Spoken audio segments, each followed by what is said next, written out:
Hello guys, hello my Kenya football, my KFD family. Leo tuko na George Ruto. Leo tumeshuhudia anaweza cheza boli, amepiga assist. Ingawa nimeona kucheza rafu. 2 assist 2 kwanza. Lakini nimeona kucheza rafu. Chezangi rafu. Sikuwa kadi. Game kwaje? So first of all asanteni sana. Naitwa George. I think game imekuwa poa. Big up to hii team ya Masfo na vitu wanafanya. Sure. I think it's a good initiative to develop football and sports in general in our country. Sure. Ni vile nimeisha ningesema mengi. Wewe ni shabiki wa timu gani kesho? Next season FC siku zote. FC siku zote. Next season FC. Okay. Yeah. Okay. FC naenda kucheza na Gor Mahia on Sunday. What do you have to say? I think the Kenyan football scene ina grow sana. Sure. Najua imekuwa hapo for since before we came here.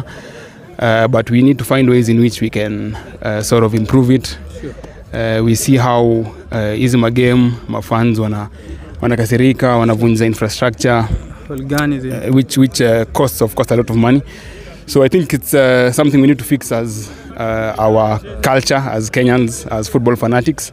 Sure. Ukienda pale Europe, wapi, Asia, after game teams mili rivals, fans wenyewe tu wanaenda mahali wanapiga drink yao pole pamoja.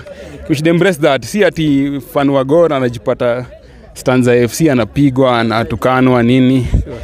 Sure. Nime experience a lot of that on my own.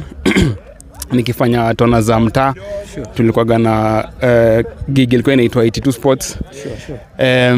Tulifanya tona mob huko mtaa, huko Mukuru, wapi, Kibra, tulienda the whole of Nairobi, and ile experience hiyo kitu first hand yenye. Sure. Team waki ujumiwa ama anything bad ikiwafanyia. Sure. They turn to the organizers, they turn to the infrastructure and so on. So I think ni kitu yenye inafaa to fix as our culture, but hapa Masfo I think tumeenjoy. Sure. Hapa ni karibu 3 hours from Nairobi, so ni place unakuja unapunga hewa, una relax. Sure. Unapiga dimba yako pole. Nice. Amecheza game poa, amepiga assist 2. Namkumbusha tena nimeona amecheza rafu hapa. Kwa kadi, haiko rafu. Contact sport, football. That's nice. Okay, shukrani, najua amechoka. Acha tumwache aende relax. Asanteni. Thank you KFD family. Big up KFD. Na tunakuhitaji kwa show tena. Kuja kwa show. Mwaka ishe ndakam. Before hii ishe. Sawa, welcome. Pamoja. Welcome.